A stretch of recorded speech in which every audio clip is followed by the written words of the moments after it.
Hey everyone, it's Hidesh back with another S-4f video. So I'm sure you're already familiar with this position. You move the rook to 3h after this pawn sacrifice. And if I play simply pawn to 4e, it will be a good position for black, right? But here are many countermeasures from white. So we're going to take a look at pawn drop to 3f. Very interesting move. So after this, black will simply take it, of course. And this countermeasure is only possible when white has two pawns in his hand, because after rook to 3f, he needs another pawn later on. So this countermeasure is only done when black has made that sacrifice on 2d. Okay, so after rook took the pawn on 3f, then white opens the bishop's diagonal, so pawn to 4e. But what's the difference between these two? It's only that the rook is on 3h or 3f. So let's take a look at it. Okay, so we'll go into the similar line as the previous video. So bishop to 3c, rook recaptures, and yeah, bishop to 6f, right? Well, then pawn to 4f, bishop takes the rook. However, this is where it branches off from the line in the previous video.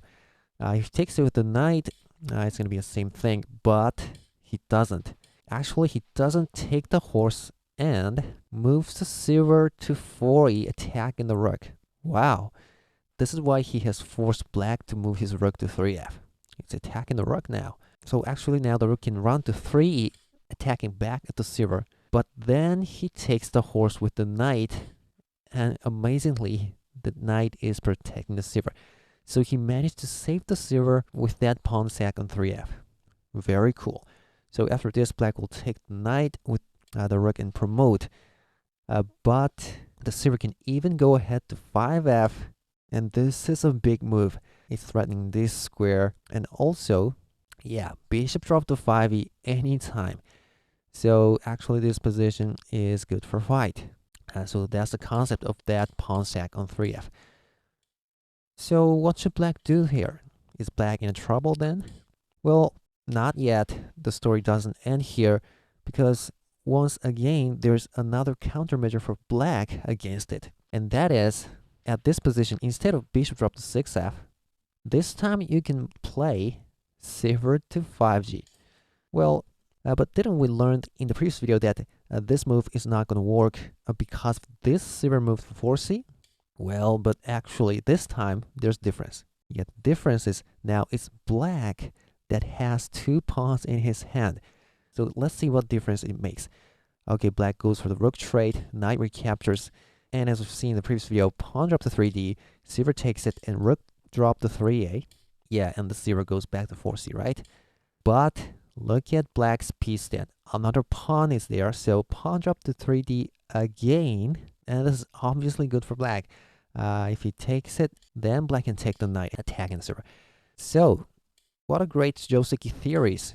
Just the number of the pawns on the piece stand keeps making differences. So what should white do now after this silver to 5g? Well, so this is where the second pawn on white's hand do its job. Yeah, then it's pawn drop to 3e. So that's why white needs two pawns to use this countermeasure. Oh, and before that, how about silver to 3e? Well, this is one option, but after the rook goes back to 3h, this silver is kind of a burden to white's rook. You know, the rook always has to keep protecting the silver, and you know, the rook has to be mobile to deal with black's attack on 2b, pawn drop, bishop drop, anything. So actually, anyway, he has to drop a pawn now. So now black gets the chance of dropping the bishop. For instance, let's say bishop to 60, but well, calmly pawn drop. There's nothing I can do. Maybe extend this pawn. Well, but that's too late. I can take the lance. He keeps on extending, threatening a pawn promotion, but I can take it and drop it to here, protecting the second file. So he maybe sacks it and bishop skewer, but we'll just leave it that way and pawn drop. So it's obviously good for black. So, okay, and silver to 3e is not very good, which will leave us this option, pawn drop to 3. So let's take a look at it. So after this, let's say rook to 3h. But this time it's different. Black doesn't have to drop the pawn now. He has already done that. So he can extend this pawn to 2e. And this is very annoying to black. Well, he can try bishop drop to 2b, of course. But white can go ahead. And black is in a trouble. Well, protecting with the rook is out of question. So maybe he can only take the rook now. And then protect the second file. But then here's a very good bishop drop on 4d, attacking the lance. So after black blocks it, he can open this bishop's diagonal. And well, white is better here.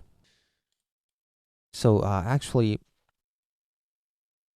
black's kind of in trouble after this pawn drop to 3e. He can move the rook back to 3h. Well, but you know, 3g is not very good.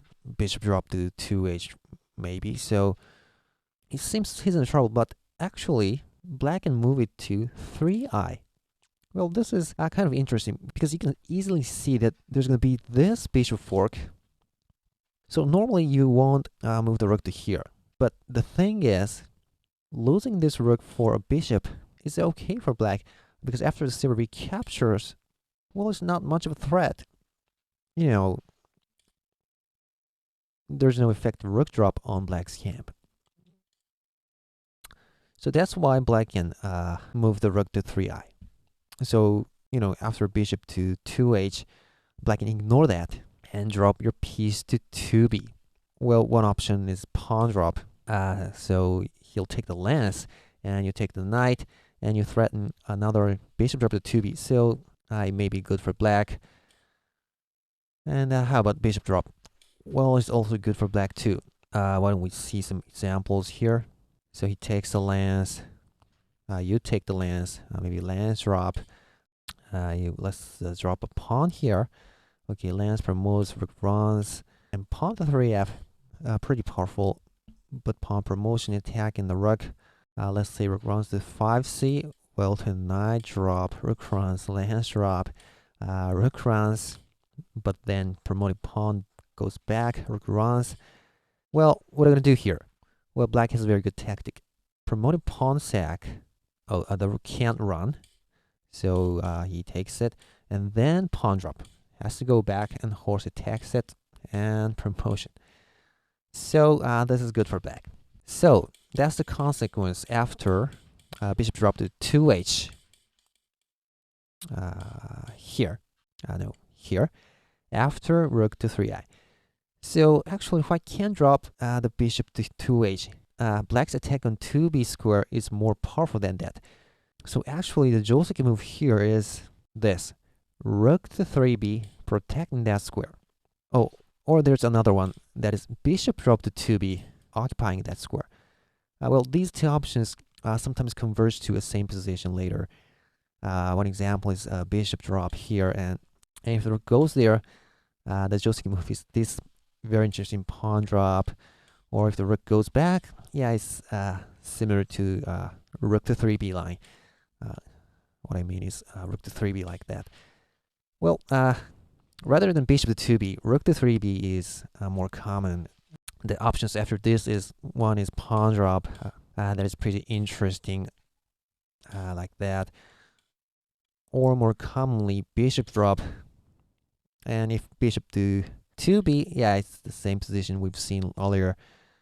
Or bishop drop to 3c is also one option. And knight to 3c is interesting too, followed by a pawn drop on 2b. So these variations are really complicated. And actually, these strategies after this rook to 3b are the primary variations of 0 to 4f strategy. So actually, there are many complicated and long lines after this position, because those are the main lines. But if I explain all of them, it will take too much time. So I think I'm going to stop here for this video and cover the following moves in some videos in the future when I have a chance to. So that's pretty much it for this video. And in the next video, after this basic position, we're going to take a look at another white's interesting countermeasure, pawn drop to 3g. So please look forward to it. Thanks for watching, and see you next time. Goodbye.